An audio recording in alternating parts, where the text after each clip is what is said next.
Olá, gente, muito bom dia. Domingo de paz para você que nos assiste, para você que nos ouve. Um domingo abençoado. Hoje, dia 12 de junho, estamos galopando rapidamente para o meio do ano. Faltam poucos dias, né, Diogo, para a gente começar o meio do ano e eu nunca vi um ano correr tanto quanto esse ano, né? Eu saúdo a todos com paz, que bom que vocês estão aqui para juntos tomarmos esse café. Sei que alguns de vocês literalmente tomam um café conosco, você que está aí com sua refeição à mesa, para juntos degustarmos dessa deliciosa caminhada no Café com o Bispo. Eu sou Renato Chaves, o bispo da Igreja da Colheita. Estou aqui com meus companheiros de trabalho, querido João Muniz. Bom dia, João. Bom dia, meu querido bispo. Bom dia, companheiros de jornada, companheiros desse trabalho maravilhoso, os nossos amigos, pastores e outros que, a caminho da escola dominical, estão nos ouvindo. É o que temos ouvido e temos sido muito agradecidos porque vocês nos dão essa carona. É verdade, é verdade.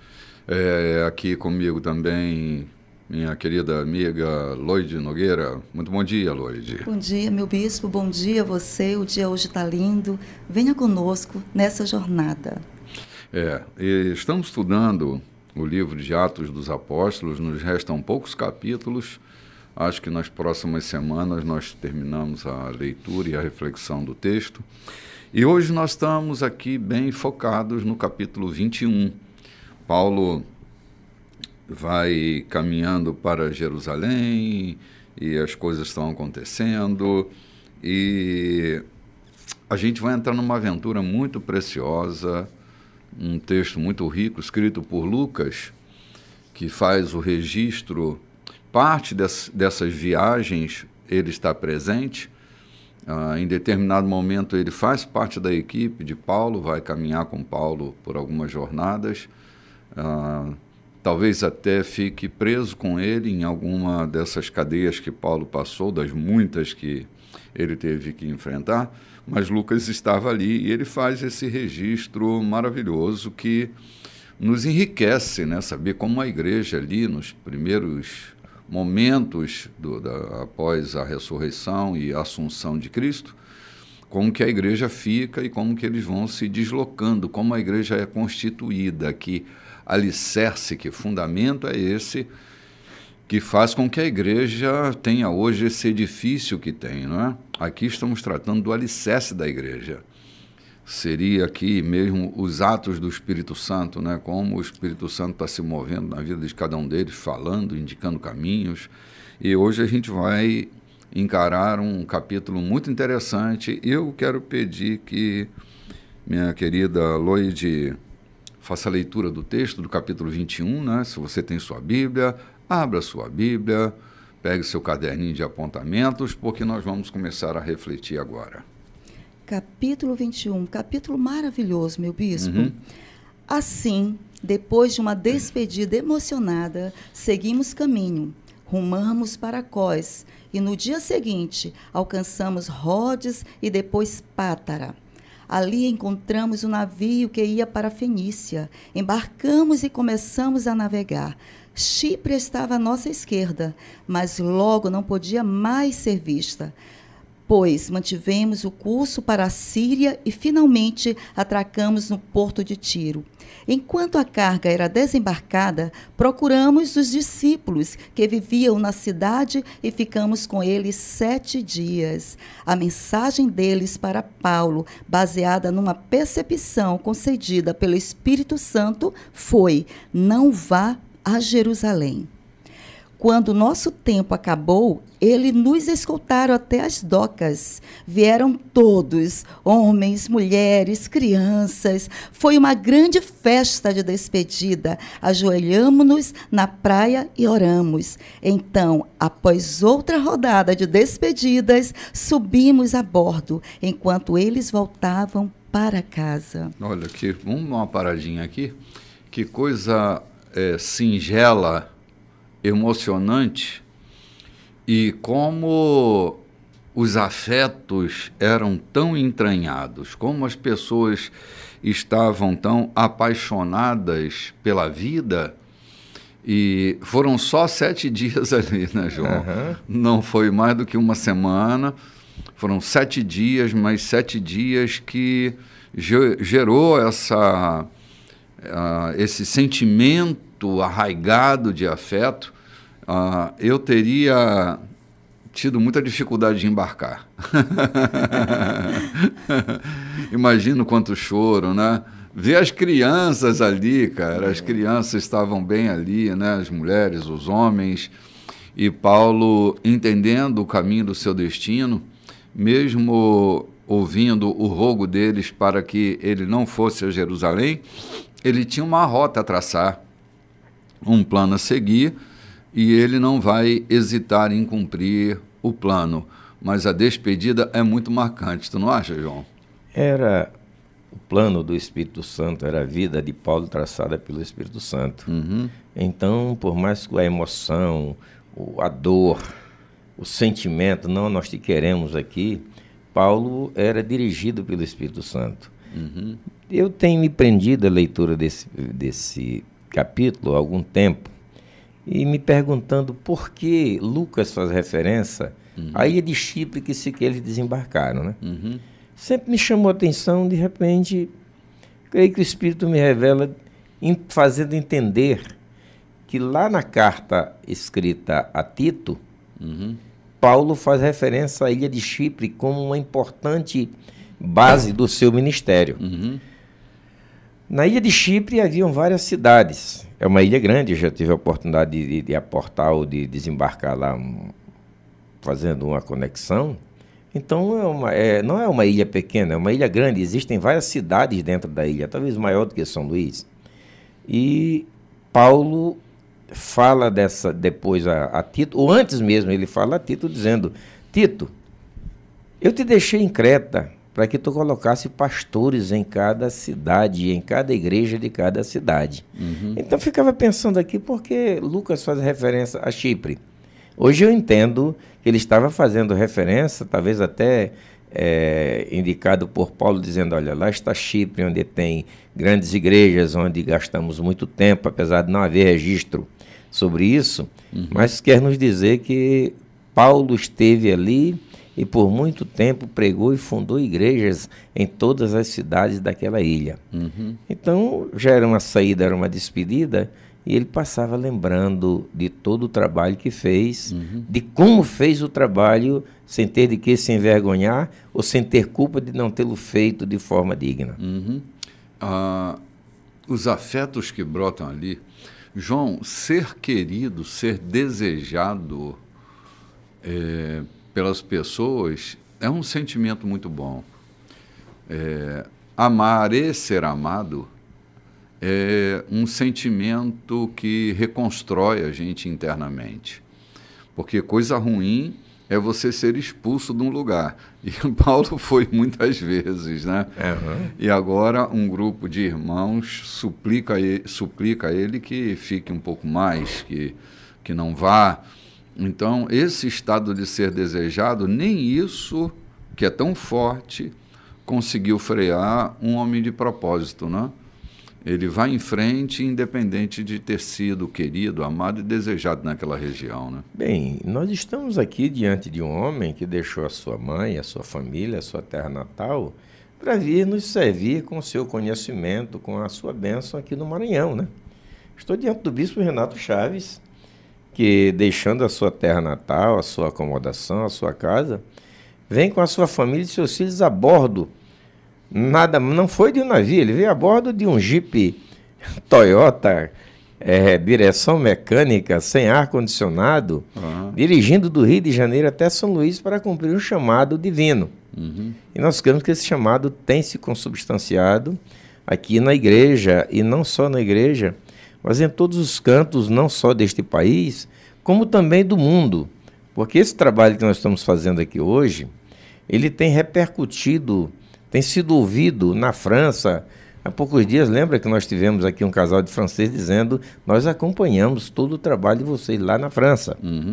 Então precisava de São Luís como base. Então, tal qual a semelhança de Paulo, deixando a amizade dos irmãos, o desejo de estarem com ele, ele vai partindo porque era um homem dirigido pelo Espírito Santo. Uhum. Obrigado pela deferência aí, João. Me senti até embarcando agora para Jerusalém, né?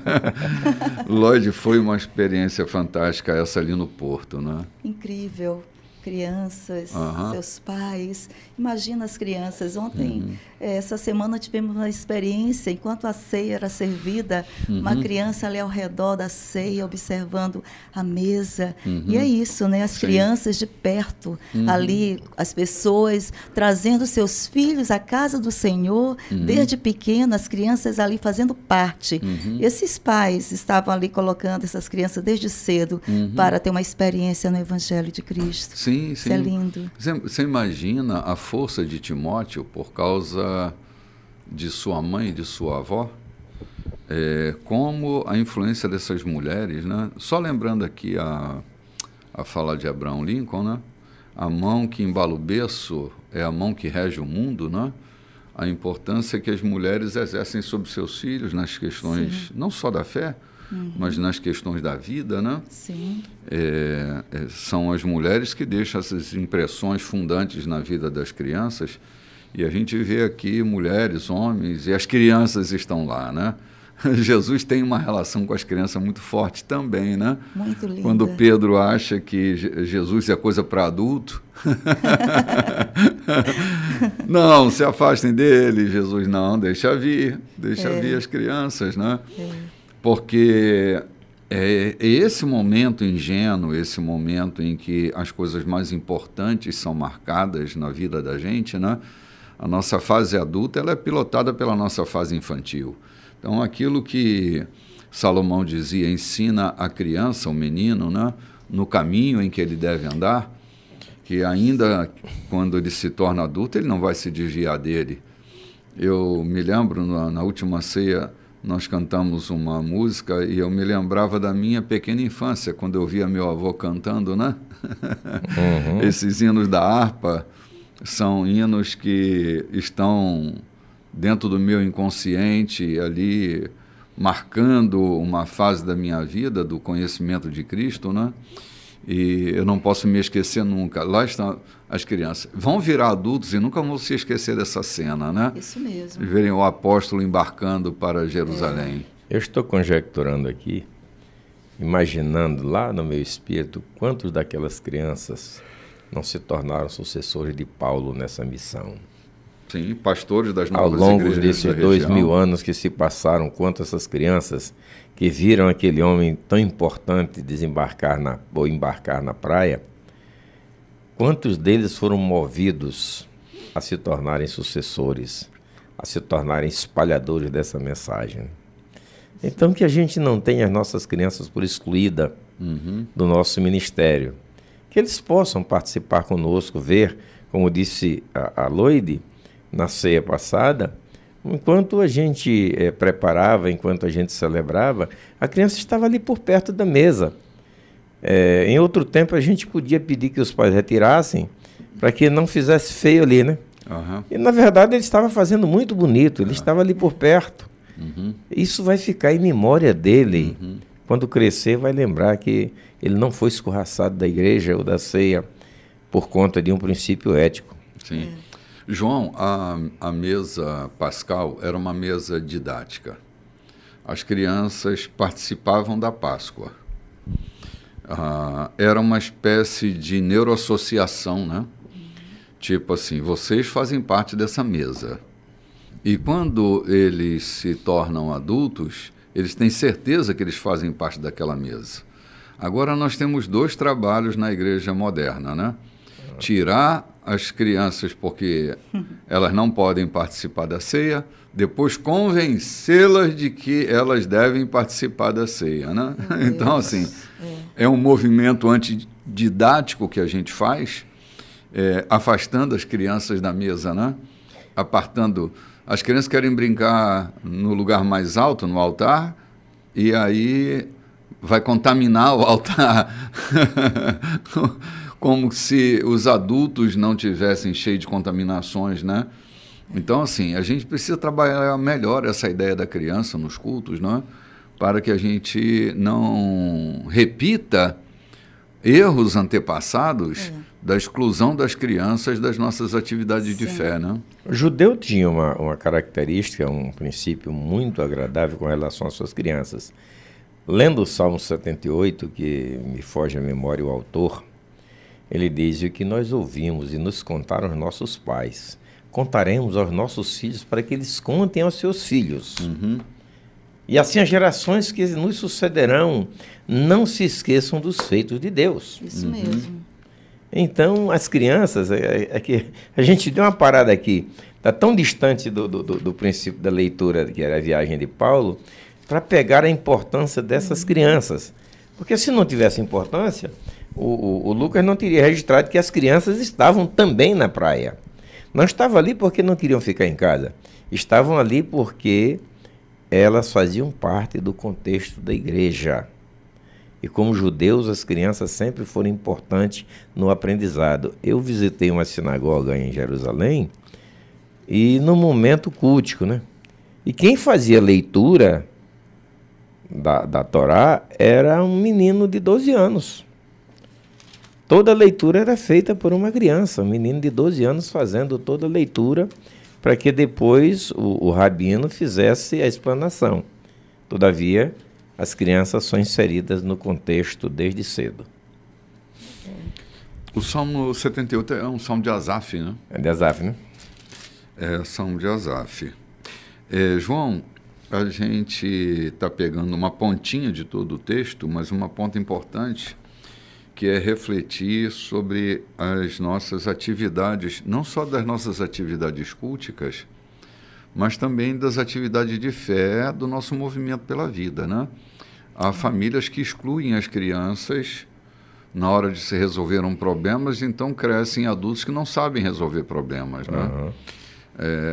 Se a gente pode usar uma linguagem simples e envolver as crianças, não é? Em orar por um problema, em confiar em Deus numa situação, não tem por que excluí-las, né? Porque assim a gente estará ensinando as crianças a enfrentarem a vida e saberem como vão resolver. Porque se a gente não vê os pais resolvendo problemas, as crianças aprendem mais pelo exemplo do que pelo que se diz, né? Então, esse exemplo que a gente pode dar. E esses irmãos, com muita alegria, levaram as crianças até o porto para se despedirem do apóstolo, né? O pertencimento, a importância que esses filhos tinham ali, né, para esses pais. Porque podiam muito bem deixar em casa. Fique aí que a gente vai ali no porto despedir o apóstolo Paulo. Isso não é para você. Isso não é coisa de criança, né? Eu ouvi muitas vezes na minha infância, isso não é para você. Fica aí que só nós iremos. Então eu ia ficando para trás. Muitas vezes eu repetia esse padrão com meus filhos. Na igreja, não toca nessa bateria, porque você é uma criança, vai quebrar. Não toque nesse microfone, saia daí do púlpito, né, para você. O que eu estava fazendo? Afastando meus filhos. Né, e depois eu tendo que aproximá-los de novo. Né? Contar uma outra história, é difícil. Contar uma outra história e depois... Mas, mãe, não era para a gente afastar? Agora quer dizer, depois de grande, eu posso me aproximar? Então, a gente vai ter que agora, né, desconstruir para construir uma nova história, uma outra verdade. Né? É verdade, é um movimento antiético, né? Não é um antiético, é antididático, né? Porque as crianças precisam ser inseridas na vida. A gente não pode esconder tudo das crianças, né? Nem acho que se deveria esconder nada delas, né? É claro que elas têm uma linguagem, uma concepção, uma maturidade psíquica para assimilar determinadas questões, mas guardando essas proporções, a gente deveria inserir as crianças na vida e ensiná-las a resolver problemas, né? Eu entendo que eu podia ter sido um homem muito mais útil a esse mundo.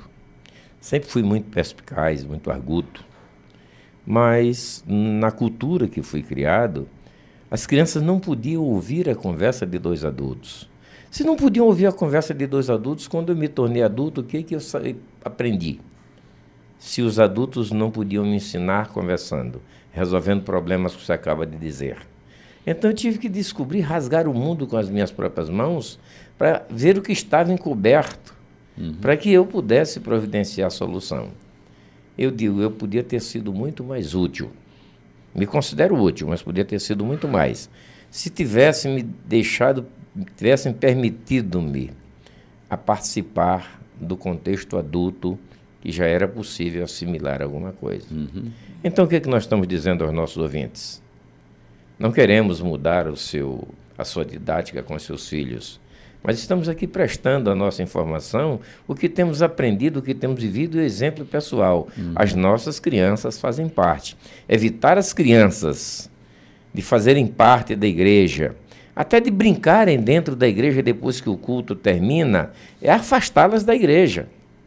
Eu tive algumas dificuldades. A minha esposa, no contexto religioso que vivíamos, certa vez a caçula começa a brincar com um papel de bombom, porque a linguagem que saía da tribuna em uma escola dominical era incompreensível para as crianças. E a minha menina não conseguia compreender o que estava sendo dito. E ela, muito intrépida, uma menina muito viva, sagaz, ela começa a brincar com um papel de bombom. A minha esposa pega, achando que ela estava interrompendo a escola, leva para fora e dá-lhe um corretivo, não tão bruto, que a minha esposa não é dessa forma, mas, segundo o conceito, ela fez isso. Pergunte à minha filha hoje qual é a visão que ela tem da escola dominical. Que apreço ela tem uma escola dominical. Pergunte a ela e ouça dela mesma a resposta. Ela foi castigada em uma escola dominical. Eu tenho na minha casa um colaborador, um amigo, um parente que trabalha com a gente há muito tempo, e uma certa vez a escola dominical estava decorrendo e ele, o Gueguel, você sabe quem é, aquele menino, gente boa. A escola dominical estava acontecendo e ele não conseguia entender nada, ficou irrequieto, saiu ali para fora, encontrou uma bolinha de papel e começou a chutar a bola de papel, tentando gastar o seu tempo enquanto o pai e a mãe estavam lá dentro participando da escola. O pai percebe a sua ausência, vai, pega um galho de tamarindo que estava ao alcance e dá-lhe uma boa pisa, porque ele saiu da igreja para jogar lá fora. Pergunte a ele que afinidade ele tem hoje com a congregação, com a igreja. Nenhuma. Ele sempre fala desse trauma que ele passou na vida. Então, o que nós estamos dizendo aqui? Aproveitem enquanto é tempo a inserir os seus meninos a contar os feitos de Deus, conforme diz o Salmo 78, para que eles contem aos seus filhos e os seus filhos aos seus filhos. E assim haja continuidade da graça de Deus na vida da família.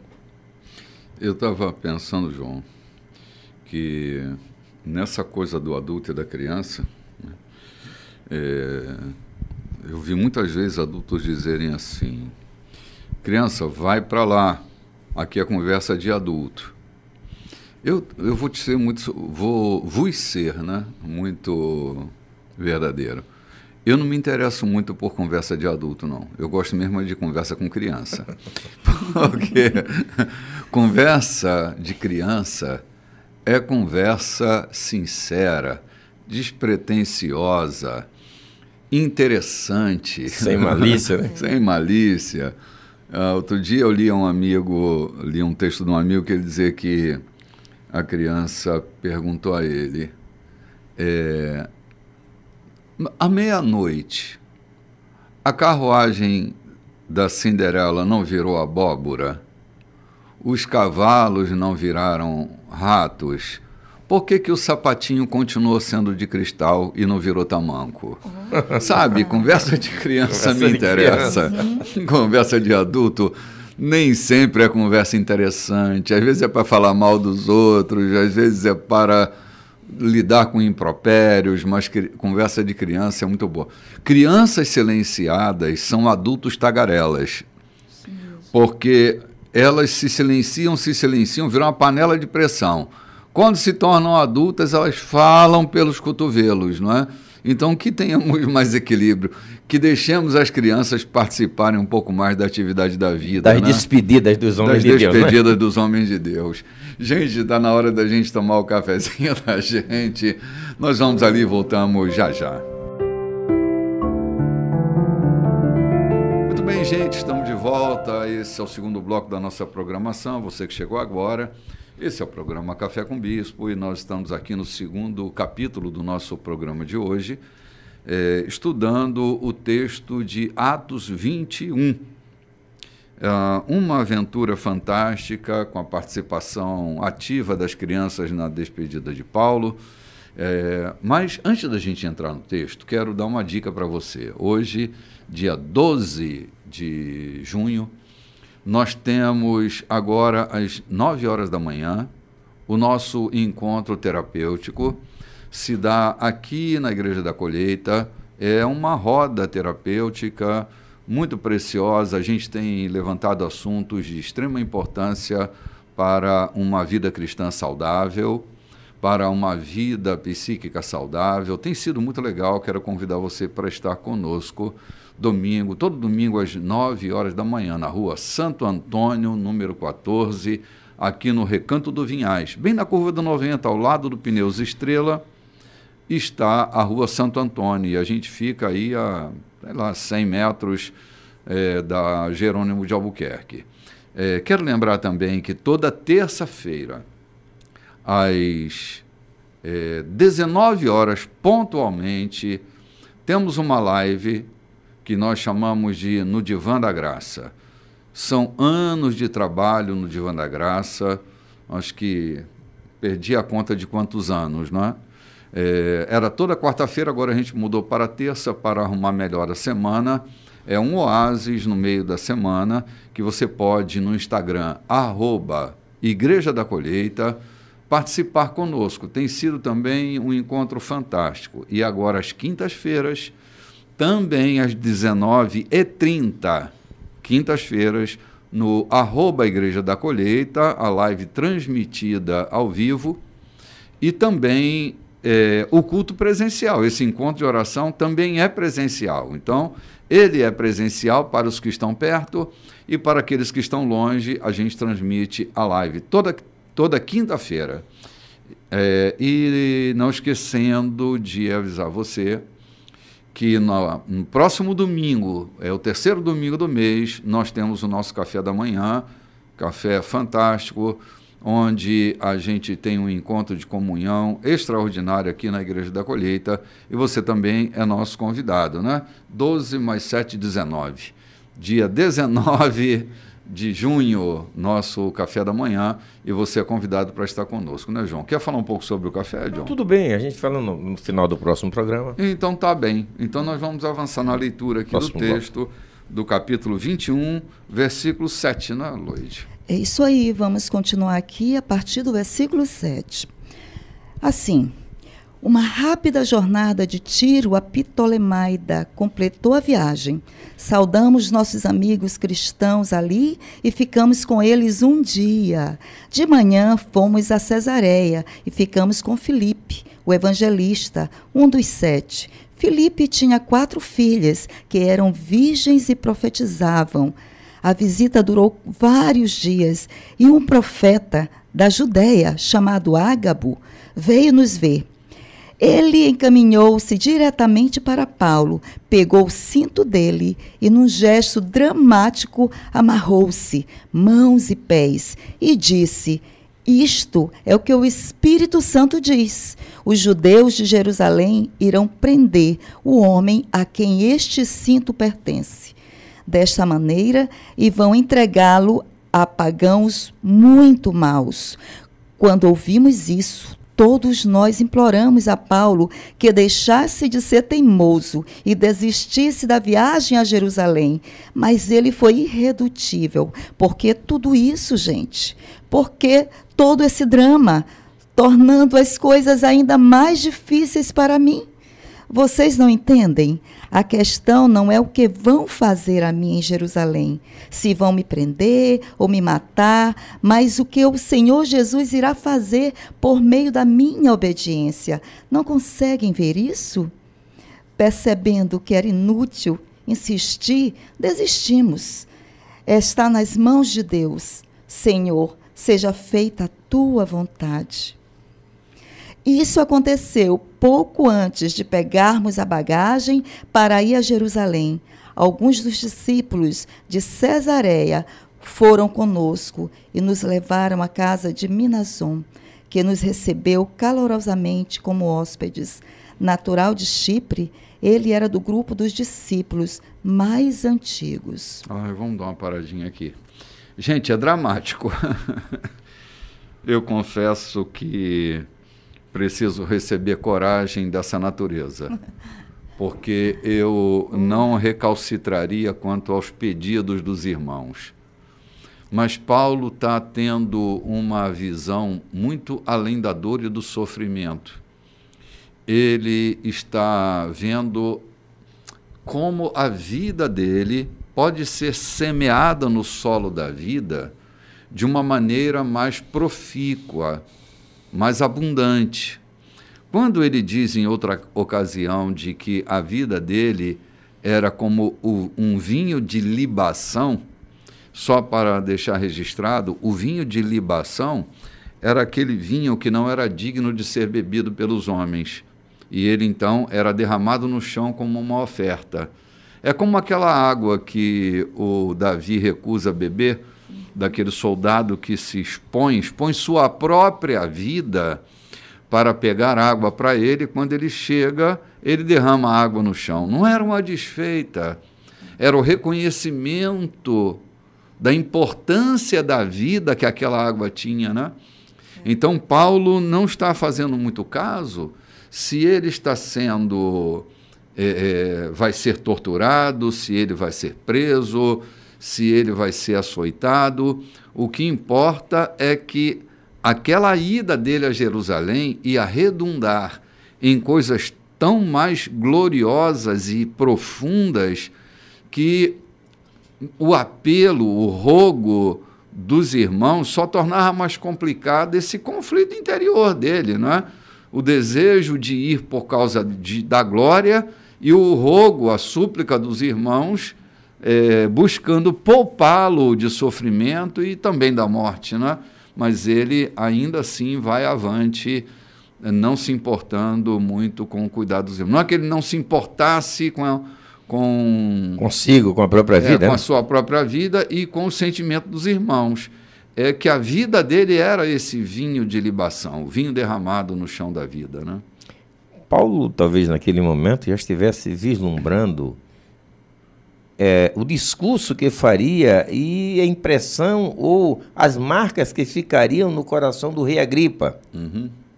Ou seja, foi dessa viagem a Jerusalém que Paulo, por 2 vezes, discursa ou disserra sobre o Evangelho a nobres. Porque até então quem ouviam eram os da sinagoga, os nobres quase não ouviam. Então Paulo teve a oportunidade, nesse seu martírio, de pregar para um nobre romano. Depois, Paulo, em um navio, poupa a vida de mais de 200 pessoas que estava sendo cogitado de matar todos os presos, né? Paulo está ali para salvar a vida daquele homem. Paulo está ali na sua viagem para fundar uma igreja numa ilha chamada Ilha de Malta. Então, o que se vê muitas vezes apenas com o imediatismo, com aquele sentimento humano, que de todo não é mal ou não é mal de forma nenhuma, todavia é preciso que muitas vezes a gente abra mão dele para saber ou para deixar Deus fazer aquilo que Ele tem projetado na nossa vida. Uhum. João, é sempre desafiador a gente encarar tamanha atrocidade e não retroceder por causa de um propósito maior. É que Paulo lida com o sofrimento com uma certa habilidade, não é? Não era um homem masoquista, mas ele lida com habilidade a questão do sofrimento. Ele é capaz de ultrapassar a fronteira do sofrimento para que a glória que lhe aguarda possa se manifestar com um maior esplendor, não? Diz um certo escritor que uma das mensagens mais lindas de Paulo foi escrita quando ele caminhava da cidade de Roma até a cidadezinha onde ele foi sacrificado. Uhum. Quanto a mim, Timóteo, estou sendo oferecido, combati o bom combate, acabei a carreira, guardei a fé. Ou seja, é um dos salmos de Paulo, dos mais lindos que a gente pode ver, e era na hora que ele estava caminhando para ser morto, e ele sabia de tudo isso. Já não tenho mais a minha vida por preciosa, eu estou sendo oferecido como libação, eu combati o bom combate, acabei a carreira, guardei a fé, e desde agora a coroa da justiça me aguarda, né? Sim. Ou seja, o vislumbre de Paulo pela eternidade, pela relação, em suma, a relação de Paulo com o Espírito Santo, com Jesus Cristo, era tão intensa que ultrapassava esse sentimento, até esses apelos sinceros e emotivos dos irmãos. Sim. João, é que nesse momento, Lloyd, o Evangelho, ele tinha a pureza e o aguerrimento de cada apóstolo, que não visava fazer de Jesus o garoto propaganda de uma guerra armamentista e bélica, não é? Essa cultura desastrosa que a igreja contemporânea entrou, de fazer de Jesus esse garoto propaganda de uma cultura bélica e armamentista. Isso não é evangelho, é uma cultura anti-evangelho. Isso mesmo. A vida dele estava sendo entregue, não era por uma ideologia, eles estavam entregando a sua vida pela mensagem do evangelho. Não tinha essa tristeza que hoje a gente tem de ver Jesus se tornando, ou fazendo, a cultura que faz de Jesus um garoto propaganda para as suas mensagens ideológicas e escusas, criando embaraços e mais embaraços em nome de um evangelho que não é o evangelho.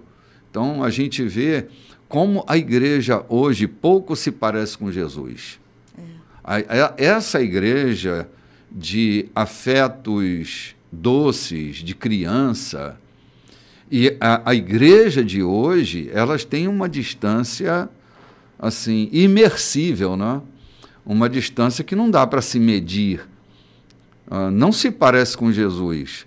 Nós estamos na igreja há muitos anos e vemos que a igreja cada vez menos se parece com Jesus. Igrejas cheias de tanto interesse, bispo. Sim. Tantos interesses, de tantos muitos. marketings, né? Tantos marqueteiros, pastores de vidas duplas, vamos dizer assim, né? No meio do evangelho, pastores de várias famílias, líderes de várias famílias, né? Então, essa é a igreja desse momento, essa igreja que está passando, a água do Espírito Santo tem que passar sobre essa igreja, viu, pastor João?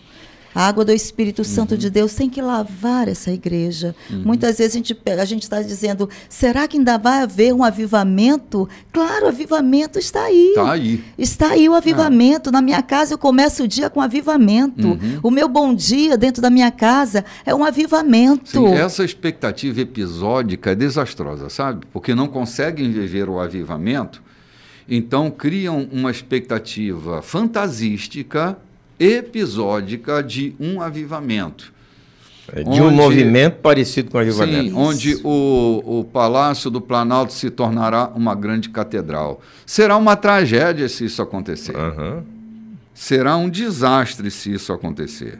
Isso não pode acontecer assim. Paulo estava ele não estava distraído, né? Claro. Não estava distraído. E nem estava disposto a aparecer. É lamentável, mas é lamentável mesmo, que hoje não se conheça mais uma igreja por Jesus Cristo, mas sim pelo nome do seu mentor. Quantas vezes a cultura está tão arraigada, quantas vezes a gente faz um convite a alguém e ele diz assim, é a igreja do Bispo Renato? Eu tenho ouvido. Querido, a igreja de Jesus Cristo, onde o Bispo Renato é pastor, é bispo, onde o Bispo Renato preside. mas a igreja é de Jesus Cristo. Mas tá tão comum hoje não se conhecer uma igreja por Jesus Cristo, mas pelo título do seu mentor, daquele que é seu administrador, do ministério do fulano, o ministério do cicrano, o ministério de tantos outros, não o ministério de Jesus Cristo, sob os cuidados de fulano e tal. Foi isso que Paulo evitou. Em nenhum momento há o ministério de Paulo em qualquer igreja que ele tenha passado. Né? A gente está vindo no livro de Atos, do capítulo 1, hoje já estamos no 21, em nenhum momento as marcas de Paulo, a não ser o que ele pregou, estão ali como o do próprio Paulo. Ai de mim de gloriar-me, senão na cruz de Cristo, dizia ele, disse ele. É lamentável, mas é real o que hoje estamos vivendo. É hora de despertarmos e entender que nós não somos donos de igreja, que nós não somos senhores da igreja, que a igreja não pode ter a nossa referência pessoal, mas a referência naquela igreja tem que ser o Senhor Jesus Cristo. Amém. Há tanto tempo eu vivi isso. A igreja tal, aquela do círculo de oração da irmã fulana. Ou seja, havia um pseudo-avivamento, profecias, mensagens eram despertadas de pessoas que estavam com a vida toda despedaçada, toda estrupiada, como diz o caboclo no interior. Iam para o círculo de oração em busca de uma mensagem e voltavam cheios, alegres, dizendo: eu tive no círculo de oração da irmã fulana. Ou seja, eu não fui na igreja de Jesus Cristo para que ele falasse comigo.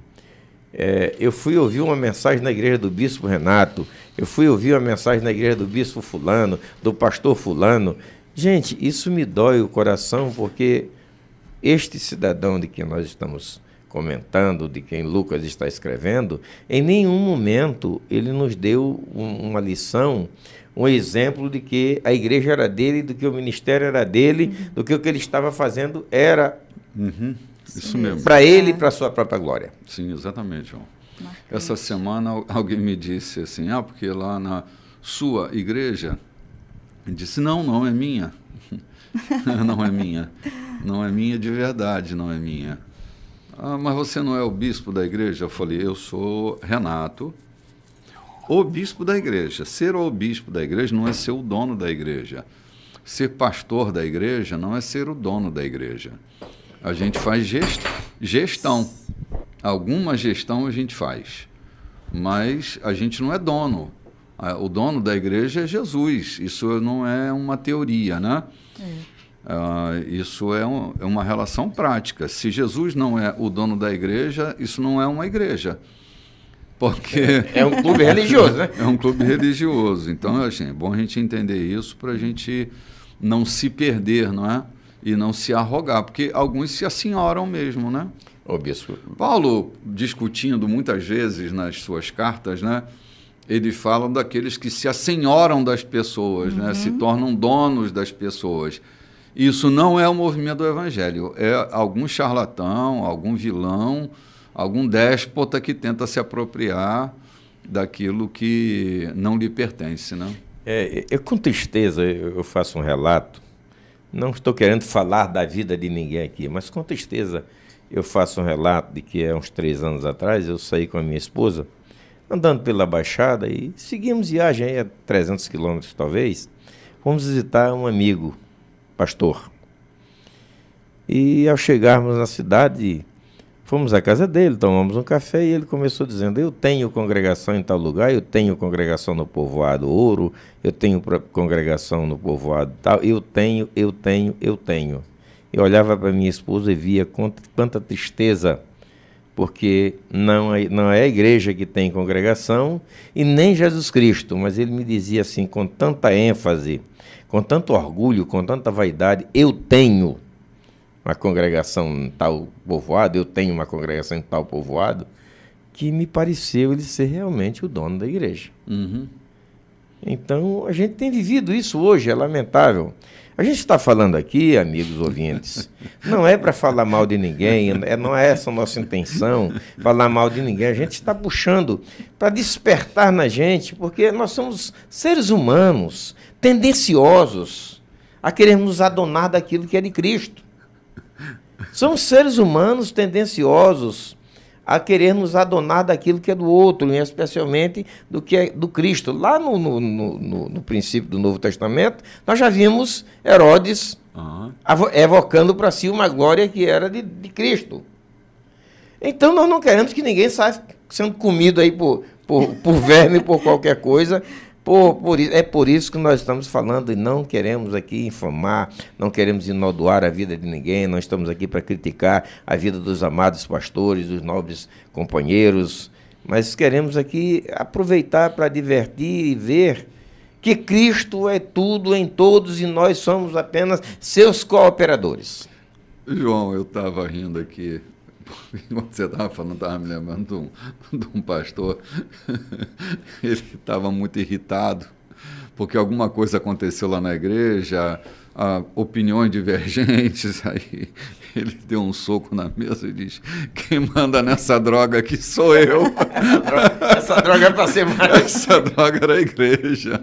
Quem manda nessa droga aqui sou eu. Uma crise de autoridade se abateu sobre ele. E ele precisou dar um grito dessa natureza, né, João? Com um murro na mesa, né? Ah, meu Deus do céu. Olha o inconsciente dele falou ativamente, né? Aquilo que o consciente o proibia, naquele momento de irritação, seu inconsciente deu um grito e disse: quem manda nessa droga aqui sou eu. Gente, a gente precisa tomar esse banho de consciência clara de que Cristo é o Senhor da igreja. Eu tenho a impressão de que nem sempre Ele é Senhor da instituição.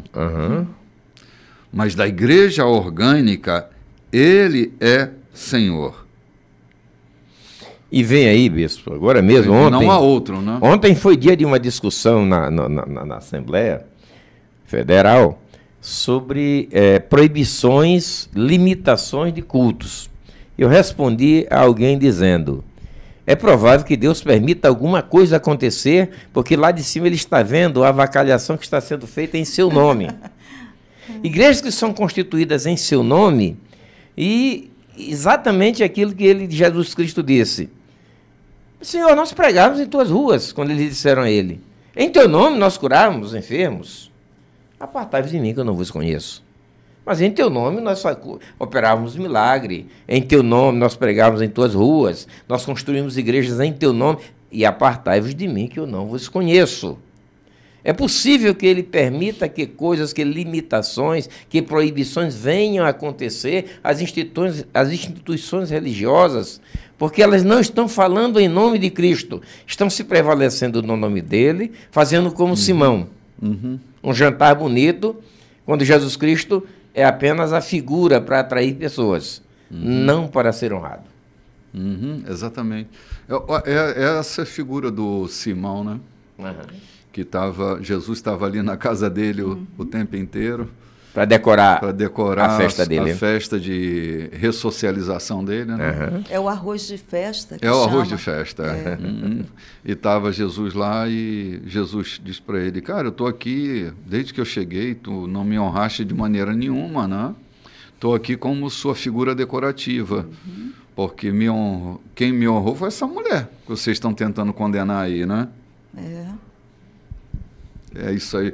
João, a coisa está andando. Paulo vai chegar a Jerusalém. Eu não sei se vai dar tempo antes do café da gente fazer a leitura, mas Paulo está a caminho de Jerusalém.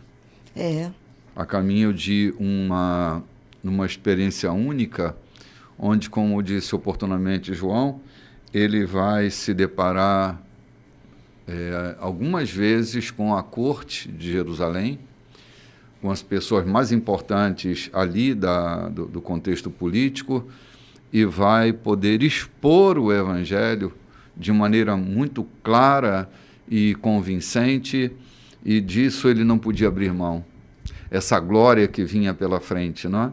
Mesmo tendo que sofrer o que sofreu, ele não iria abrir mão dessa viagem dolorosa, complicada, mas uma viagem que marcou a vida de todos nós. A história nos revela a marca desse tempo, a marca dessa viagem tão dolorosa, tão complicada, mas que marcou a vida de tanta gente, não é?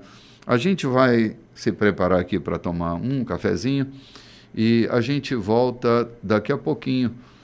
Não nos esquecendo de terça-feira, nossa live às 19 horas, o Divã da Graça, no @Igreja da Colheita, e na quinta-feira, 19h30. A gente volta logo depois do café. Olá, gente, estamos de volta. Esse é o terceiro bloco do nosso programa e nós estamos velozmente adentrando o capítulo 21 de Atos dos Apóstolos, um capítulo cheio de aventuras, Paulo chegando aí a Jerusalém, e o negócio vai esquentar agora. É um período muito importante para a gente estar atento à narrativa de Lucas, porque ele vai detalhadamente expor o que está acontecendo dentro da cidade de Jerusalém, né? Vamos passar a leitura então, Lloyd? Vamos sim. Aqui o versículo 17, ok?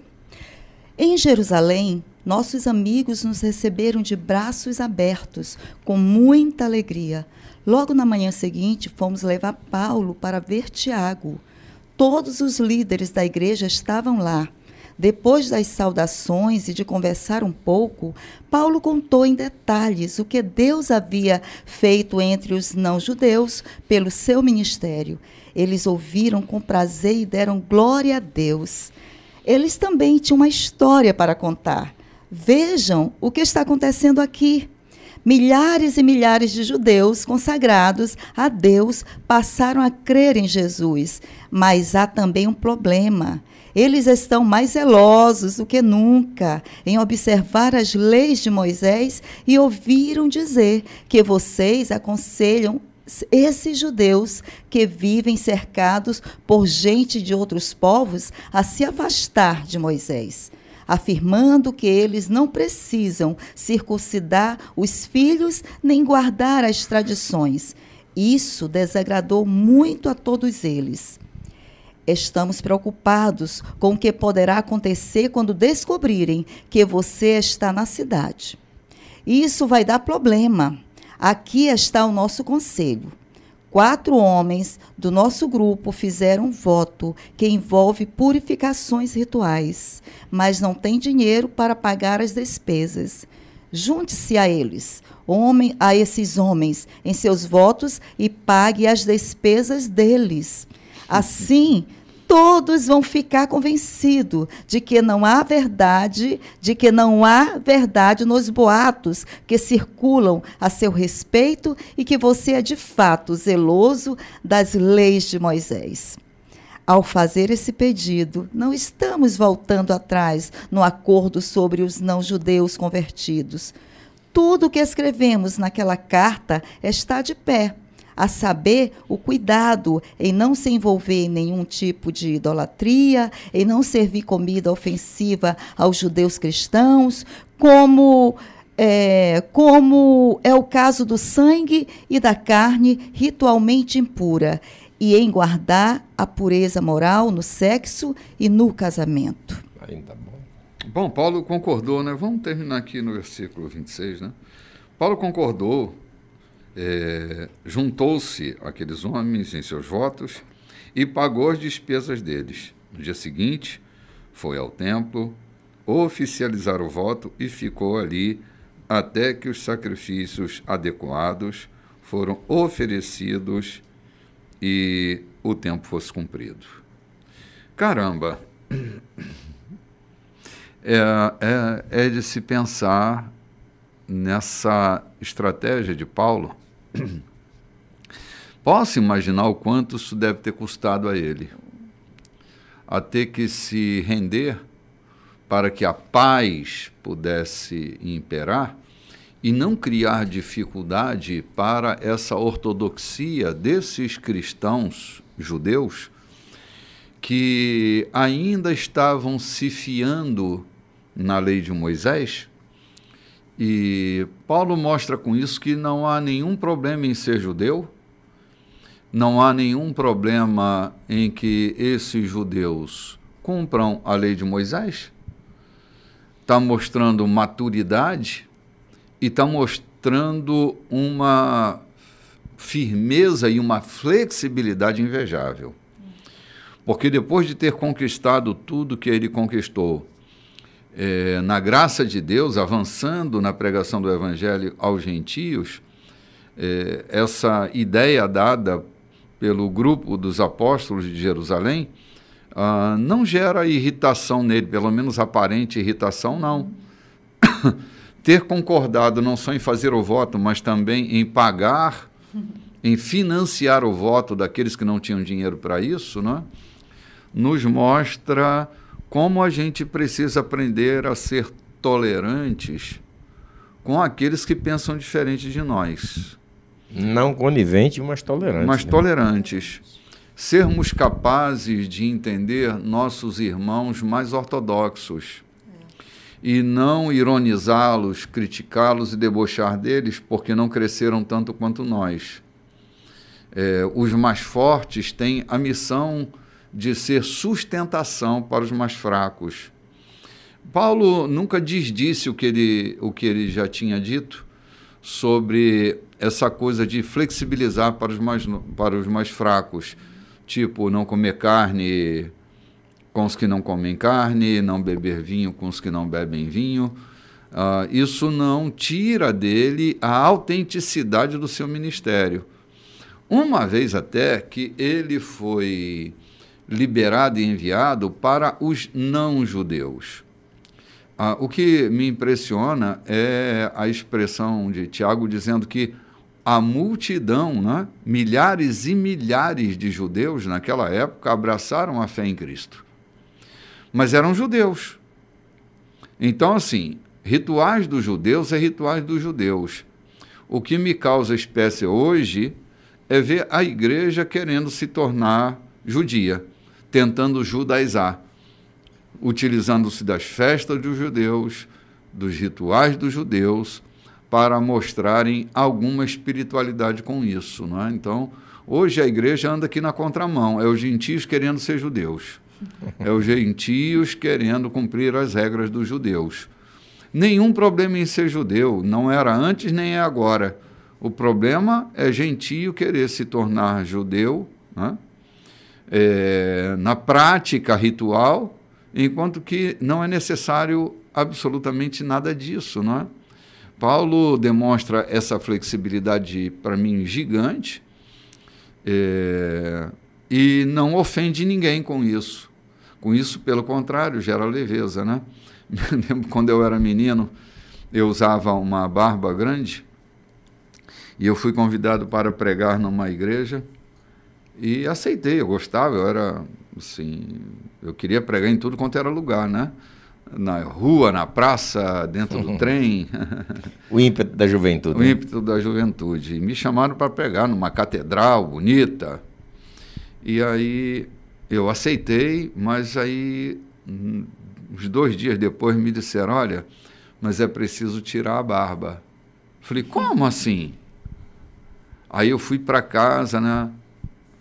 E disse para minha mãe, eu não vou pregar nada lá. Negócio de ter que tirar a barba para pregar, não é a barba que prega? Aí minha mãe disse, meu filho, tire a barba. No dia seguinte, ela vai começar a crescer de novo. Você vai deixar de abençoar tanta gente só por causa da barba? Tire a barba. Aí eu falei, tá bom, acho que eu vou fazer isso. Tirei minha barba, fui lá, preguei. No dia seguinte, a barba começou a crescer e cresceu de novo, né? Então, eu era só um menino irritado com aquela coisa, né? Que besteira, barba sem barba, né? E tinha, sim, hoje eu não sei tanto assim, mas na época tinha uma implicância danada. Eu fui pregar numa igreja, já depois de pastor, né? Que o pastor teve que explicar tanto que eu usava a barba. Ele disse, gente, vamos ler o Salmo 133, né? A barba de Arão. A barba de Arão, né? Porque, olha, Arão, homem de Deus, usava barba, gente. Olha que o óleo descia sobre a barba dele, o pastor teve que se justificar para não ter que me pedir tirar a barba, né? Digo, meu Deus, é tanta bobageira, a coisa é tão mais simples, a vida é tão mais simples, né? A gente nunca se sentir superior a ninguém. E a gente sempre ter essa ideia da flexibilização para o bem-estar do Evangelho, né? E é esse papel do bispo Tiago aqui, né? Uhum. Fez o papel da sua mãe. Meu filho, né? E vai ele lá, vai lá, rapa a cabeça, faça os votos, está tudo bem. Não é que Paulo tenha se gentilizado, né? Mas o que corria em Jerusalém é que Paulo tinha se embandeirado para o lado dos gentios e já tinha se gentilizado a ponto de não mais observar as leis judaicas, né? Porque, para explicação, nós ouvimos do Bert Denson dizendo a gente que ainda hoje, mesmo como cristãos, mas como cidadãos, os judeus têm os 10 mandamentos e 613 preceitos, que as leis relativas aos judeus e a Deus, não para a vida eterna, mas para a sua vida cômoda aqui, são diferentes daquelas que são exigidas a nós gentios. Então, Paulo não havia se gentilizado. E para provar que ele não havia se gentilizado, ele aceitou, dizer, eu sou judeu como qualquer um outro, estamos aqui juntos, participando. Ou seja, a intenção de Paulo não era dividir a igreja. Paulo não era um pretensioso para chegar e dizer, não, o que eu fiz está feito, e Deus operou por mim, através de mim, por meu intermédio, estão lá as igrejas fundadas, tem tantas na ilha de Chipre, tem tantas em Creta, tem tantas aqui, tem tantas ali, e por isso Deus tem operado na minha vida, e eu não vou me submeter a ritual nenhum. Pelo contrário, Paulo era tão leve, Paulo tinha uma condução pelo Espírito Santo, de tanta obediência, era tão leve, que chega em Jerusalém tem um tumulto formado. Talvez até quisessem matar, os próprios cristãos querem matar Paulo, para não contaminar a sua forma de crer.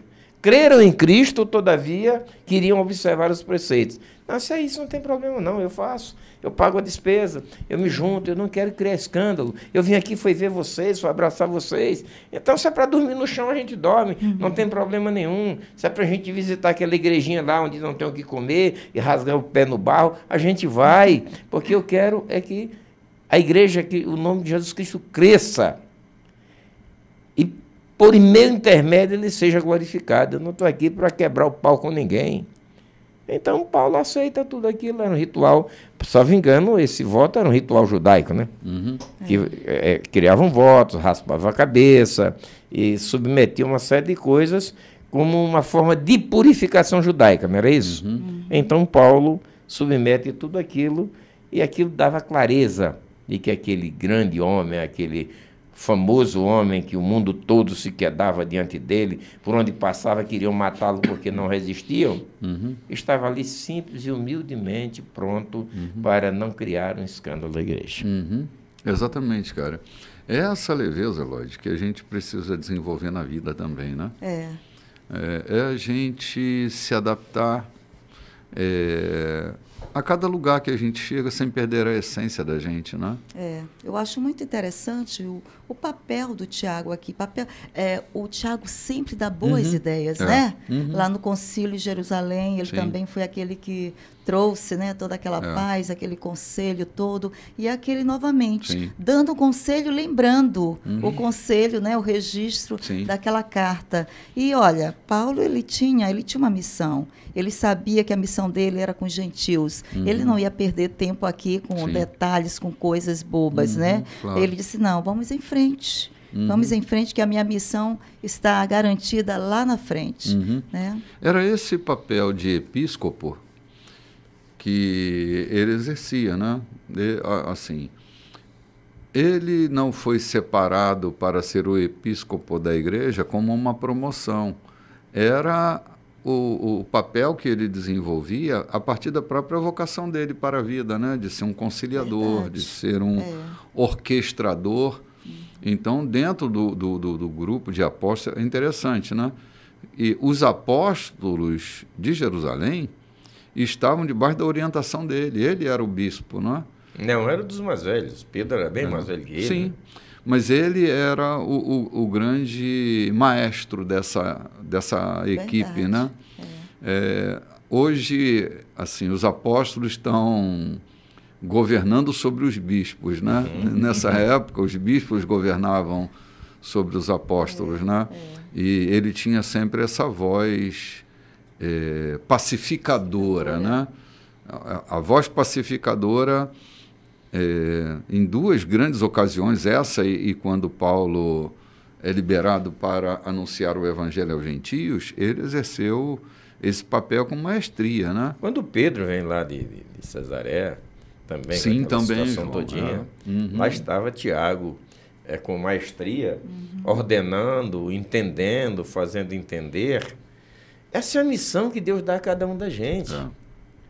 É o que o Paulo diz depois, a uns ele deu para isso, ele separou para apóstolo, para bispo, para doutores, para ministros, para ensinar, outros para curar, com o dom de curar.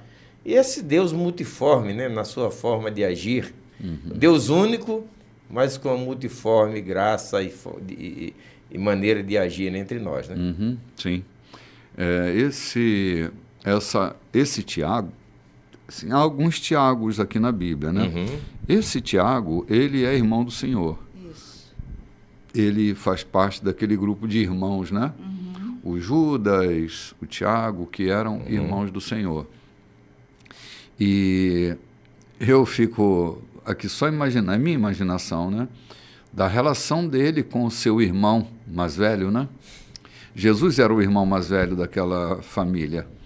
E a relação, talvez de admiração, de respeito, de ser ele irmão desse homem que Deus decidiu colocar no ventre de Maria para que dele se derivasse toda a graça abundante de Deus, né? E não era um homem arrogante, que nos parece, era um homem doce e conciliador, né? E não foi por isso, por ser irmão do Senhor, que ele foi içado à condição de bispo, de condutor da igreja de Jerusalém. Ele foi elevado à condição de bispo da igreja, de condutor da igreja de Jerusalém, como um homem capaz de fazer aquilo. Ele não foi substituto do presidente da igreja porque ele era filho do presidente. Sim. E nem porque era irmão do presidente. A igreja não era uma capitania hereditária, né, João? Não era uma capitania hereditária. Era a graça de Deus quem governava a igreja naquele momento, né? E essa posição de governava, né? Porque não sei se hoje se pode dizer exatamente com amplitude essa palavra. Sim. Não sei se pode dizer com amplitude. Vamos parar bem aqui e deixar a coisa... Vamos deixar quieto, João, para a gente não entrar em seara alheia, porque os cearenses são muitos, né? Lodi, vamos voltar à nossa leitura aqui. Vamos lá, que o negócio está pegando. Está pegando. O negócio está ficando quente aqui. Vamos aqui continuar a partir do versículo 27. Quando os 7 dias de purificação estavam para se completar, alguns judeus de Éfeso reconheceram Paulo no templo. Olha aí, gente. Imediatamente puseram o lugar de cabeça para baixo. Agarraram Paulo e começaram a gritar a plenos pulmões: socorro! Israelitas, ajudem! Este é o homem que está viajando pelo mundo inteiro, dizendo mentiras contra nós, contra a nossa religião e contra este lugar. Ele trouxe gregos aqui e contaminou este lugar santo. Eles tinham visto Trófimo, o grego de Éfeso, caminhando com Paulo na cidade e logo concluíram que o apóstolo o levara ao templo. Olha aqui, gente, que coisa interessante, hein, Paulo? Hein, bispo? Quer parar aqui? Sim. Não, vamos avançar mais um... Assim, podemos parar. Já que a gente parou, vamos respirar aqui. Gente... Tirando conclusões, né? Tirando conclusões precipitadas. Juízo temerário. Juízo temerário. Lloyd, não só Paulo é vítima de juízo temerário, mas grande parte da humanidade, ela é vítima de juízo temerário. Quantas pessoas viram João num lugar que João não estava? Quantas pessoas viram você num lugar onde você não estava? Quantas pessoas me viram fazendo coisas que eu não fiz? Tiraram conclusões, juntaram suas pedrinhas, moveram seus recalques, odiaram em mim o que elas não suportavam nelas. E isso é comum entre nós seres humanos, mas aqui o episódio é muito evidente, porque viram Paulo com esse nosso amigo, como é o nome dele mesmo? Trófimo, caminhando pela rua, logo imaginaram, João, a imaginação é um terreno fértil. Nosso mundo fantasístico é extremamente caprichoso. A gente cria histórias detalhadas, e isso faz a gente sofrer tanto, né? A gente cria histórias detalhadas, cheias de sentido, verdadeira literatura shakespeariana dentro da cabeça dos seres humanos.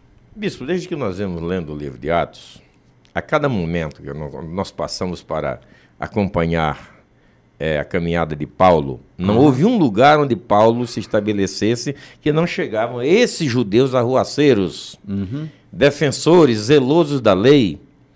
E esses mesmos estavam já em Jerusalém, eles iam seguindo. Em cada sinagoga que Paulo entrava, muitos judeus criam, mas se levantava aquele grupo, uns apedrejavam, outros levavam ele para a prisão, outros faziam isso, era o mesmo grupo de judeus. Eu lembro que, alguns anos atrás, eu decidi promover uma ceia, uma eucaristia, com os presos da delegacia que eu trabalhava. E eu fiz e vi coisas lindas ali. Um dia, contando a alguém, ele não me mandou para o inferno porque ele não conseguiu me arrastar. Mas não tinha poder para isso. Disse de mim tudo o que quis dizer, me defamando e dizendo que eu não tinha obrigação de fazer isso. Eu não devia ter feito isso. Eu simplesmente perguntei a ele, quem foi que comprou o pão? Quem foi que comprou o vinho? Quem estava lá? Era você? Qual autoridade e poder você tem para me execrar dessa natureza? Eu fiz e tenho certeza do que fiz. Então, esses zelosos ainda estão entre nós. Ainda estão entre nós. Não conseguem dirigir uma igreja com liberdade, não conseguem fazer com que a sua denominação cresça. Então, viram-se para dizer que o bispo é fumante de charuto cubano, que o bispo é bebedor. Disseram de Jesus, que ele era beberrão e comilão. Então, esses judeus nunca se acabaram, nunca pegaram Paulo aqui e fizeram uma arruaça em Jerusalém, porque eles já vinham fazendo pelo mundo todo onde Paulo passava, pela Ásia, pela África. Em cada sinagoga que Paulo entrava, estava um grupo de judeus já prontos para meter-lhe a chibata. Uns surravam a propósito. Sim. Eles colocaram esse lugar de cabeça para baixo, né? Ou seja, que alvoroço, que alvoroço, por causa de uma suposição, por causa de uma ideia que eles montaram, arquitetaram dentro da cabeça deles. É muito chato a gente ter que conviver numa sociedade de tantos preconceitos, não é? E que criam tantas histórias e tantas fantasias para denegrir a vida das pessoas.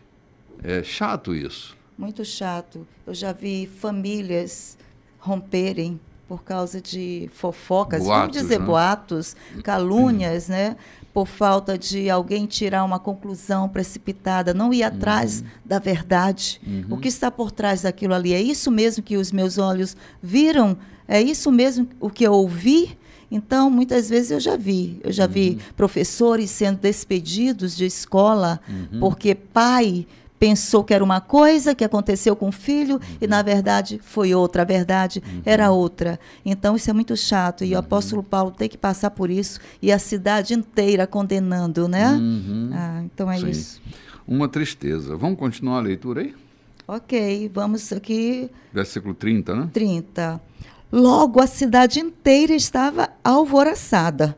Gente de toda parte corria para o templo a fim de saber o que estava acontecendo. Olha aqui, ó. Aqui os fofoqueiros, marocas de plantão. Os judeus arrastaram Paulo para fora e trancaram as portas do templo, de modo que ele não pudesse entrar no santuário outra vez. Tentavam matá-lo quando a notícia chegou ao comandante da guarda. Um motim! A cidade inteira está polvorosa. Ele agiu rápido. Os soldados e oficiais correram para o lugar imediatamente. Assim que a multidão viu o comandante e seus soldados, pararam de agredir o apóstolo. O capitão prendeu Paulo, ordenou que ele fosse algemado e depois perguntou quem era e o que tinha feito. Tudo o que ele conseguiu da multidão foi uma gritaria ensurdecedora. Era impossível entender o que diziam. Por isso, decidiu levar Paulo para a fortaleza. Mas, ao chegar às escadarias do templo, a multidão se tornou tão violenta que os soldados tiveram que carregar o prisioneiro. Enquanto o transportavam, a multidão ia atrás dele, gritando: mata, mata! Vamos parar por aqui? Mata, mata, mata. Antes da gente matar, a gente vai ali tomar um cafezinho e volta já já. Muito bem, gente, terminamos com a multidão dizendo mata, mata, mata. E vamos fazer um comentário daquilo que a gente já leu. João, por que os guardas decidem prender Paulo e depois carregá-lo, uma vez que eles não tinham sequer álibi para que isso pudesse acontecer, não é? Então, por que eles prenderam? Qual é a tua ideia? Aquilo é próprio na missão de quem tem a responsabilidade de guardar um povo, uma cidade ou alguém. Policiar, não? É próprio disso, ou seja, prende para preservar do ímpeto da multidão. Quando você prende, você detém aquele que está sendo acusado, você já deixa com que a multidão arrefeça o seu... Se arvore, né? Ela deixa de se arvorar porque acha que ele já está sendo punido. Uhum. Então, é uma forma de preservar a vida do indivíduo que podia ter sido linchado. Você acha que é isso que pode ter acontecido? Sem né? dúvidas. O comandante corre para lá para preservar a vida de Paulo, então, no momento, a situação pede isso. Prende-o, ou se detém, para que diminua a fúria, aplaque a fúria da multidão que está querendo tirar-lhe a vida, né? Sim, o enfurecimento é muito grande, né? A ponto dos caras terem que carregarem Paulo, né? Levarem sobre forte proteção para não acabarem com a vida dele, né? Seria um linchamento público por causa de um boato. Por causa de um boato. Tem um amigo que ele diz que calúnia e difamação é como carvão. Quando não incendeia, pelo menos deixa sujeira, né? E é isso que está acontecendo, os caras vão lá prendê-lo, né? Mata, mata, mata. Foi assim que nós saímos para o nosso intervalo, Lloyd. Então vamos continuar? Vamos lá. Ok, versículo 37. Quando chegaram às escadas, antes de entrar, Paulo disse ao capitão: posso falar uma coisa? Ele respondeu: eu não sabia que você falava grego. Pensei que fosse o egípcio que há pouco tempo iniciou uma rebelião aqui e se escondeu no deserto com 4.000 bandidos. O conflito pelo maledito, né? Aquilo que é maldito gera conflitos desnecessários, né? Mas vamos lá, olha que loucura. E Paulo respondeu: não, eu sou judeu, nascido em Tarso. Ainda sou um cidadão daquela cidade influente e tenho um pedido simples. Permita que eu fale à multidão. Olha que coisa. E Paulo, aqui, em pé na escada, Paulo virou-se e levantou os braços. A multidão silenciou quando ele começou a falar em hebraico. Olha que loucura, cara, né? O poder da fala, né? O poder da fala. Paulo, que era judeu e cidadão romano, nascido em Tarso, ele não tinha um título de romano comprado, que era comum, né? Eles compravam o título de cidadão romano. Paulo não tinha um título de cidadão romano comprado. Ele era legítimo cidadão romano com esse título herdado do pai, não é? por ter sido nascido na cidade de Sicília, ou seja, ele talvez tenha sido educado na cidade de Sicília, né? Que era a cidade mais importante do conjunto romano, né? Influente. É. Ele ali recebe o título. Agora, o que me prende aqui, bispo, é quantas pessoas nós temos matado dentro de nós por uma informação mal dada a nós. É muito importante que... Eu lembro da história dos 3 escrivos, né?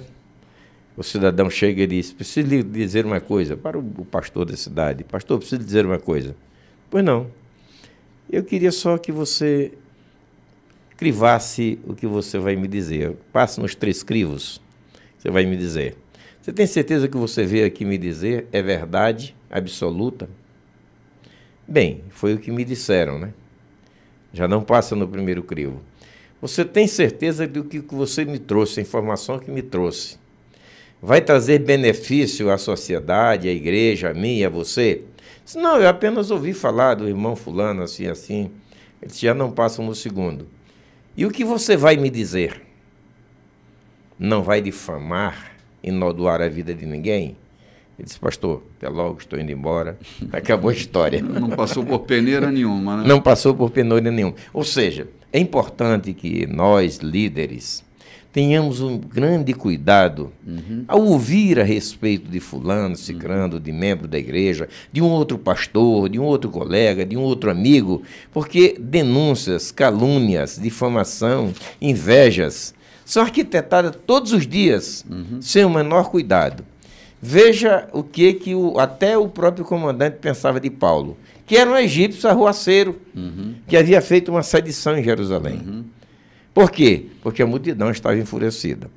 Por que a multidão estava enfurecida? Porque alguém disse que Paulo estava levando um grego para dentro do templo, que era propriedade exclusiva, sacra dos judeus. Então, pegaram toda aquela gama de informação e fizeram uma celeuma que puseram a cidade de cabeça para baixo. É possível que uma informação má acabe com a tua igreja. Acabe com a tua reputação.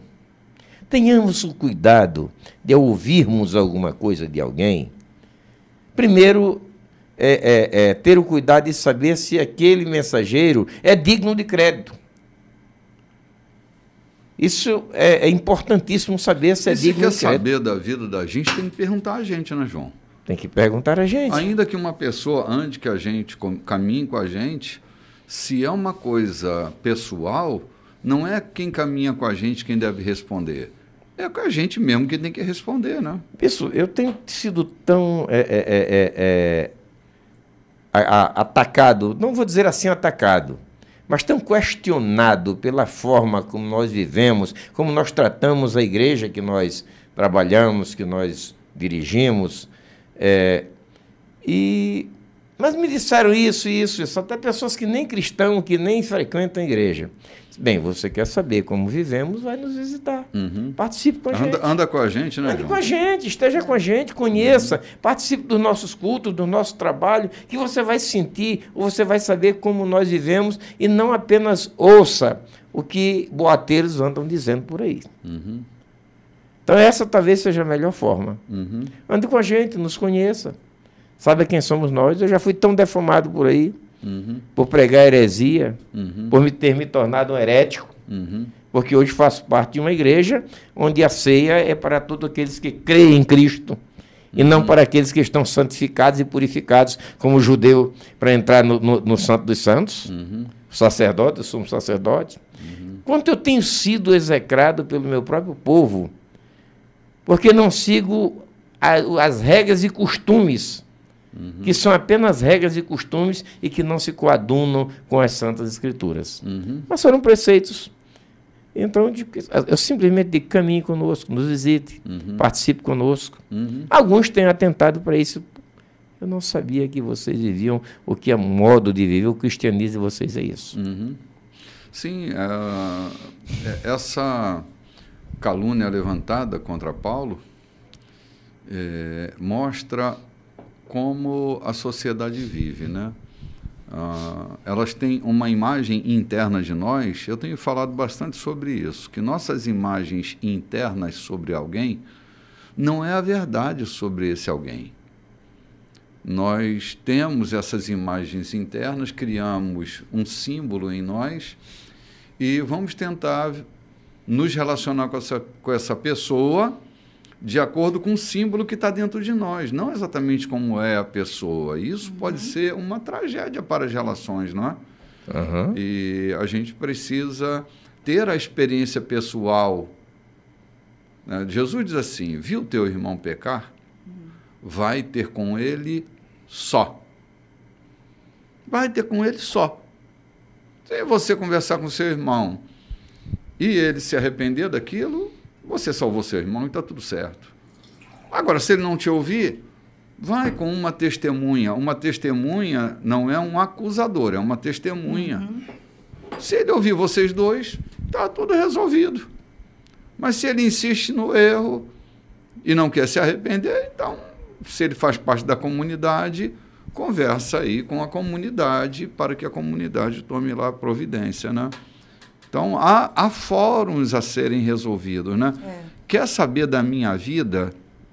Pergunte a mim. Não pergunte aos meus filhos, não pergunte aos meus amigos, porque eles podem não saber toda a verdade sobre mim, ou a verdade sobre mim. Então, a gente precisa entender, a gente pode estar cometendo injustiças, como eles estavam cometendo aqui contra Paulo, só porque alguém disse: esse cara é um agitador, ele trouxe para o lugar santo um grego para contaminar, gentil, para contaminar a nossa fé, né? Ele anda por aí espalhando que nós não devemos cumprir. Aí Paulo, veja o desfeito dessa coisa linda, quando Paulo diz ao comandante: eu sou um cidadão romano, mas eu sou judeu. Você é judeu? Desgraçados são esses outros que estão te acusando, cara. Sim. Como é que um judeu tem coragem de acusar outro a ponto de querer que seja morto? Aí talvez ele tenha parado de ser. Também não vou ignorar muito isso, que não faz muito tempo que eles fizeram com o próprio Jesus. Acusaram-no até matar. Sim. Até a morte. Dá a chance de Paulo discursar e ele começa: Baruch Hashem Adonai. Aí todo mundo para, o silêncio é total. O que é o domínio de uma língua, né? O que é o Aham. domínio, a legitimidade. Sim. Que quando ele começa a falar, atenção, chamou a atenção, calou, ficou o silêncio, porque eles se espantaram, né? Agora estamos falando a mesma língua, né? A mesma língua, né? E é o que precisamos falar, né? Lloyd, Paulo a sempre guerra... falava isso, falar a mesma língua, ter o mesmo pensamento, Sim. o mesmo sentimento. Sim. Toda guerra tem como fundamento a ausência do diálogo. Quando a gente deixa de dialogar, a guerra será inevitável, né? E agora Paulo vai abrir o diálogo falando em hebraico para toda aquela multidão, né? Vamos lá o discurso dele? Eu Vamos queria lá. só um ponto aqui para dizer como a nossa linguagem diz quem somos de fato. Bastou Paulo abrir a boca para falar em grego. Quanto a coisa mudou. Como a nossa linguagem, como a nossa fala muda a perspectiva de alguém ao nosso respeito. Sim. Porque muitas vezes nós vemos pessoas tão bem vestidos, tão alinhados, eticamente vestidos, elegantemente feitos, e quando abre a boca, são um verdadeiro vespeiro. Abre a boca para falar dos outros, abre a boca para falar de si mesmo, para se autoelogiar, se autopromover. E aí eu estou percebendo aqui, a hora que Paulo abre a boca para falar em hebraico, a coisa mudou. Como muda, como é importante que a nossa linguagem fale de fato daquilo que nós somos.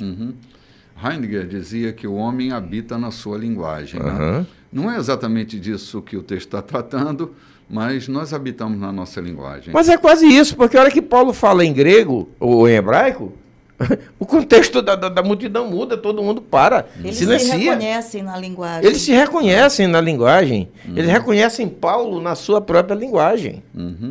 Isso é importante para nós, é uma lição muito importante para nós que somos líderes de igreja, nós que como somos líderes de família, a linguagem que nós falamos em casa com os nossos filhos. Eu, lamentavelmente, fui vizinho de pessoas que a linguagem do amanhecer eram os filhos de bandido, disso, daquilo, e infelizmente se tornaram aquilo que a linguagem da família projetava sobre eles. Nós somos fundados pela palavra, né, João? Pela palavra. Isso mesmo. Vamos continuar lá, dona Loide? Vamos lá. E Paulo começa assim, gente, é impressionante. Olha aqui como ele começa. Meus prezados irmãos e pais, ouçam com atenção o que eu vou dizer antes de tirarem conclusões a meu respeito. Quando eles o ouviram falar em hebraico, ficaram ainda mais quietos. Ninguém queria perder uma palavra. Ele prosseguiu. Sou um bom judeu, nascido em Tarso, na província da Cilícia, mas educado aqui em Jerusalém, sob o olhar exigente do rabino Gamaliel, instruído com rigor em nossas tradições religiosas. Além disso, sempre me dediquei sinceramente a Deus até o dia de hoje. Eu perseguia qualquer um que tivesse ligação com o caminho. Agia com violência, disposto a matar por causa de Deus.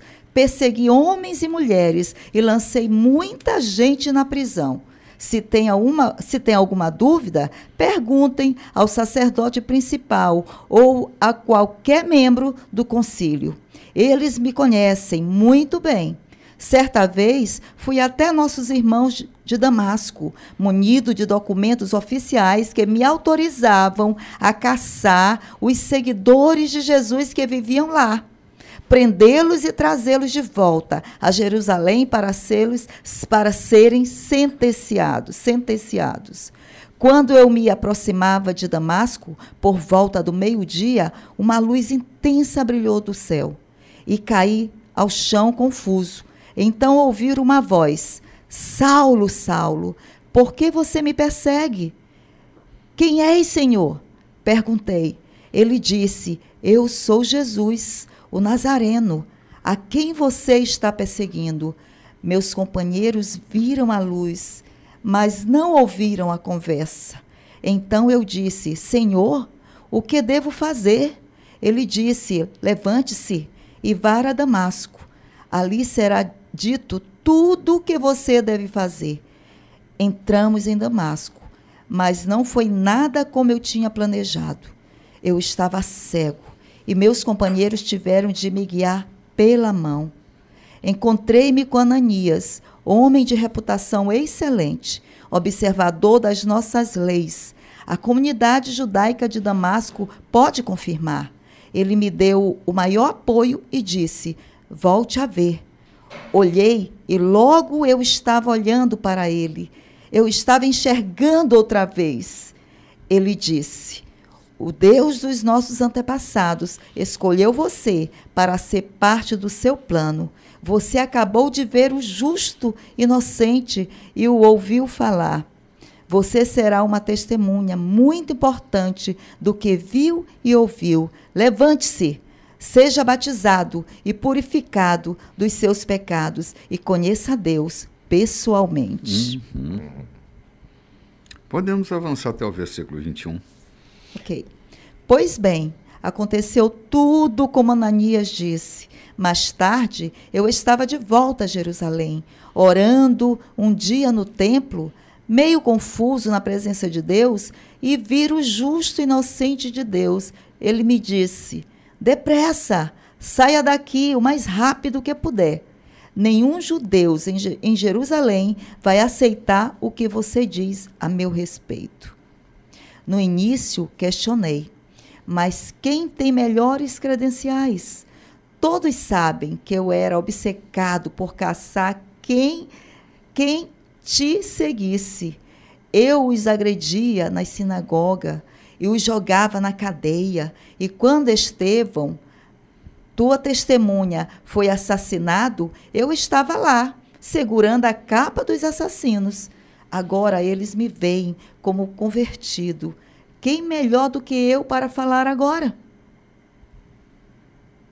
Mas ele disse: não discuta, vá. Eu o envio aos outros povos. Será uma longa jornada. Que isso, né? Que narrativa, hein? Sim, segura, clara, cheia de detalhes. Inequívoca, cheia de detalhes.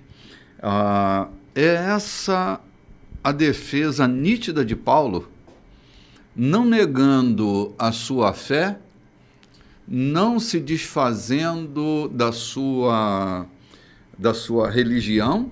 Paulo continuava sendo um judeu, ele não era um gentio, não estava gentilizando a fé, mas ele estava anunciando o evangelho aos gentios. É tão claro e tão nítido, né, que não resta dúvida. Não resta dúvida. O grande problema são os discursos que deixam dúvida, né? Mas esse é um discurso que não deixa qualquer dúvida, quando Paulo nitidamente diz para os judeus o que é que de fato ele está fazendo, o que de fato ele está realizando, né? Eu estou invocado aqui achando lindo, é como Deus se apresenta em lugares diferentes para dizer aquilo que ele quer dizer para nós. Uhum. Paulo fala que lá no caminho de Damasco ele se apresenta. Depois Paulo vai orar na igreja. Uhum. E Jesus está lá de novo, repetindo para Paulo, conversando com Paulo, dizendo as mesmas coisas, reafirmando o ministério de Paulo. Uhum. Então, na estrada, no templo, no meu trabalho, na minha segunda-feira, no meu escritório, na minha sala de aula, ele está falando a mim aquilo que ele quer falar. Uhum. Paulo primeiro foi visitado na estrada, depois no templo, reafirmado no templo. Uhum. Então, essa é a forma multiforme graça, multiforme maneira de Deus em tratar conosco. Né? Uhum. Sim. Confirmando o chamado de Paulo, e ele não está se envergonhando, escondendo, camuflando, ele está sendo completamente verdadeiro, não é? Se expondo dizendo o que aconteceu. Se vocês querem me matam, mas eu vou dizer a verdade para vocês. Sim. Agora, é essa verdade que vai gerar impacto na vida de tanta gente que está ouvindo ali. Talvez alguns continuem afirmando essa traição de Paulo, mas tantos outros vão dar ouvidos a essa fala verdadeira. Porque a verdade, ela tem essa função de iluminar, né? De clarear, de dar nitidez às coisas. Paulo não está ali fugindo do apedrejamento, fugindo. Ele está enfrentando, mas não está enfrentando com arrogância, ele não, com presunção nenhuma. Ele está sendo completamente transparente e puro nas suas colocações, né? Então vamos dizer que aquele conflito foi uma armação divina, para que o povo pudesse ouvir a respeito de Jesus Cristo. Sim, né? Porque como ouviriam de outra forma? Como ouviriam de outra forma. Então, muitas vezes nós ignoramos ou não queremos que Deus nos permita nos envolver no acidente. Mas muitos acidentes formam amigos, pessoas, passam a nos conhecer, a conhecer o Cristo que é em nós, Sim. por conta do incidente ou de um acidente que nos aconteceu. Sim. João, andando no caminho, com letra maiúscula, andando no caminho, até os descaminhos será resposta do caminho. Até nas questões transversas da nossa vida, aquilo que parece ser uma tragédia pode ser a maior glória. A Marlene teve que levar a sua mãe ao hospital, que foi vítima de uma indisposição intestinal, porque lá tinha alguém necessitado de ser socorrido e cuidado. Na verdade, um desamparado estava lá. Quer dizer, aquela dor de barriga, aquela indisposição intestinal da sua mãe, porque alguém estava precisando da sua presença lá no hospital. É muito importante isso. Essa história é tão linda. Depois eu posso contar para vocês o que sucedeu de tudo isso. Sim, com maior detalhe, né? São armações de Deus, porque alguém está ali para ouvir você socorrido. João, ou nós cremos que Deus é soberano, ou vamos ficar com eternas inquietações no nosso coração. Ou a gente crê que Deus é soberano até agindo sobre aquelas nossas falhas, não é? Quando maldições se tornam bênçãos, não é? Quando nossos descaminhos acabam se tornando um verdadeiro caminho, não é? Muitas vezes eu só me encontro nos meus desencontros e é preciso me desencontrar para me reencontrar. Porque às vezes eu estou perdido em mim, no meu caminho, e é preciso me perder dele para me reencontrar. Para reencontrar o caminho. O caminho. Sim, me reencontrar no caminho, né? Porque é assim que Deus age, né? Gente, estamos chegando ao finalzinho do nosso programa de hoje. Vamos começar por um anúncio que eu quero fazer. Terça-feira agora, às 19 horas, nós temos um encontro que ele é virtual. Ele é um encontro que se dá por meio de uma live no nosso Instagram, que é o @Igreja da Colheita. 19 horas pontualmente, no Divã da Graça. Um encontro sempre muito surpreendente, muito legal, um bate-papo, uma participação pelo chat com todos os que estão participando. Tem sido muito legal esse nosso encontro de terça-feira, mas quinta-feira, às 19h30, nós temos um encontro também no Instagram, @Igreja da Colheita, com um detalhe a mais. Esse encontro também está sendo presencial, o da quinta-feira, às 19h30, aqui na rua Santo Antônio, número 14, no nosso auditório. Você é nosso convidado para estar conosco nesse encontro de oração. E no próximo domingo, esperamos vocês para um café maravilhoso. Será aqui maravilhoso, esperamos por você. Desejamos um domingo feliz. Até logo mais às 18h30 ou às 19 horas aqui pela rádio e 18h30 pelo nosso canal YouTube Igreja da Colheita. Até mais, fortíssimo abraço a todos vocês.